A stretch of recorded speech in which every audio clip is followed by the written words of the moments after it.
What's up, guys? My name is Jerry, and today's video is going to be on the Detroit Pistons, and we're going to be talking about how this team had a great offseason, and we're going to jump right into the video. Now, one thing that has stood out to me this offseason for the Detroit Pistons is how well they have handled the pressure of it. And I say there is pressure because this is a huge offseason for the Detroit Pistons. It's right in the prime of the rebuild, and they were faced with a lot of tough decisions. They had to decide on whether or not they wanted to extend Jeremy Grant with a max contract. They also had a lot of tough decisions surrounding the 5th overall pick, who to draft with it, or if they wanted to use it in the draft, they could have packaged it in the trade. And then also free agency. They had some of the most cap space going into this offseason, and they could have offered a big time contract to guys like Miles Bridges, DeAndre Ayton, or some of the other free agents in this free agent class. And with all these tough decisions looming, I feel like Troy Weaver and the front office did the best job that they could do. Now, the first move the Detroit Pistons made this offseason came a couple of nights before the NBA draft. They made a deal with the Portland Trail Blazers to send Jeremy Grant in exchange for a 2025 first-round pick from the Milwaukee Bucks. Now, at the time, a lot of people were a bit skeptical of this trade. They thought the Detroit Pistons had undersold Jeremy Grant. A lot of people thought that they should have got the Portland Trail Blazers 7th overall pick, but in the end, it ended up being a great trade for the Detroit Pistons. Now, with them getting that 2025 first-round pick, they were able to flip that the night of the NBA draft, and it got them the 14th overall pick in a three-way trade with the New York Knicks and the Charlotte Hornets. And before we get into what that pick turned into, we have to go back to the original pick that the Detroit Pistons had in this draft, and that was the 5th overall pick. And with the 5th overall pick in this year's draft, the Detroit Pistons decided to go with Jaden Ivey, and everyone thought that Keegan Murray was going to be a Piston and that Jaden Ivey was going to go to the Sacramento Kings. But on the night of the NBA draft, the Kings fooled everyone by selecting Keegan Murray with the 4th overall pick, which led to Jaden Ivey falling right into the lap of the Detroit Pistons. And I think this was a great addition. I think Jaden Ivey is full of so much potential, and I think him and Cade Cunningham have the potential to be one of the best backcourts in the future. And we look at Jaden Ivey, and there is so much to love about his game. We can start with his elite athleticism. He was by far the most athletic player in this draft class. When we look at speed, quickness, power, and the ability to jump off the ground, no one came close to Jaden Ivey.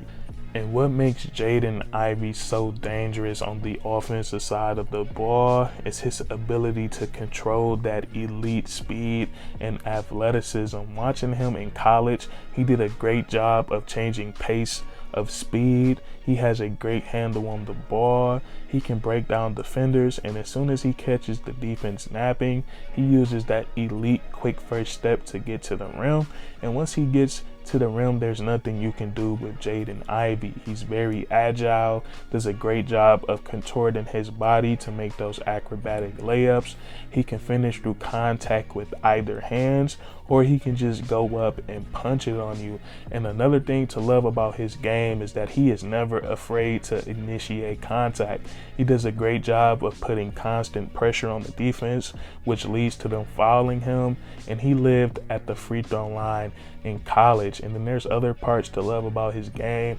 I think he's the most effective when he gets out in transition. It's just too much speed for the opposing team to contain, and transition opportunities for him usually lead to an easy layup or an easy dunk. He can also do other things on offense. He can run the pick and roll.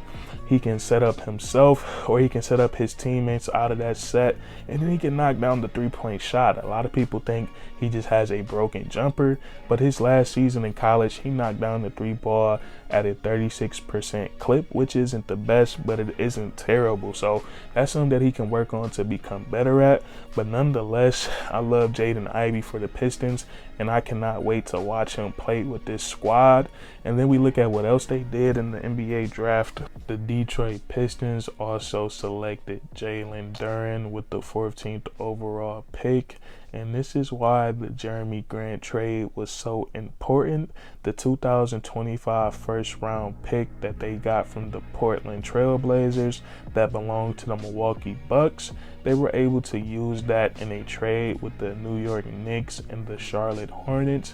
And in return, they received Jalen Duren, who next season is going to be the youngest player in the NBA, but he damn sure doesn't look like it. He stands at 6'11", 250 pounds, and he plays the game of basketball like a fully grown man. He plays with a lot of force, and my favorite part of his game is the versatility he brings on the defensive side of the ball.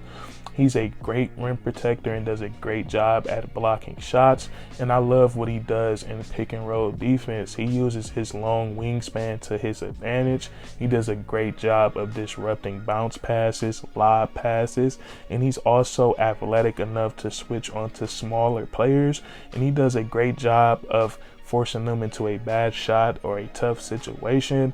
And he's also a great rebounder, so I love what he does on defense. And then he's not too shabby on offense either. He's a great rim runner. He can finish around the rim with his back to the basket. He can catch lobs, and then there's also some skill to his offensive game as well. He can step out and knock down that mid-range shot. He has a very soft shooting touch, so I really love the addition to Jalen Duren, and I think he adds to the core another player with so much potential. So the Detroit Pistons did a great job in the draft, and they did not stop there. The Pistons also made another trade this offseason.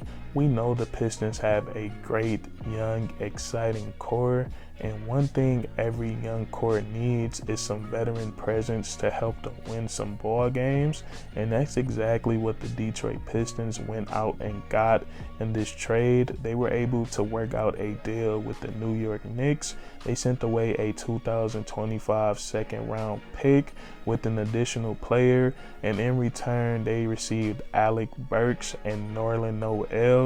And I love these two additions for the Detroit Pistons, and I'm really excited to see Alec Burks. I think he's going to contribute a lot to the Pistons, and he's going to give them some much needed three-point shooting. His last 2 seasons in the NBA, he shot the 3 ball at a 40% clip, which is an elite level, and he can do a little bit more on the offensive side of the ball. He can put the ball on the floor and get to the mid-range. He can run the pick and roll really well, and he can get to the rim and finish, and he's not too bad of a defender. And then you have Nerlens Noel, and no matter how many minutes he plays, whether it's 10, 15, 20, they're going to be very productive. He does a great job of protecting the rim. He's an elite shot blocker. He can rebound, and he can rim run and catch lobs. So he's going to add some more depth to the front court. The Pistons have done a great job this offseason, and I think they just took a huge step in their rebuild, and I cannot wait to watch them play next season. And that's going to be it for this video. If you guys enjoyed, leave a like.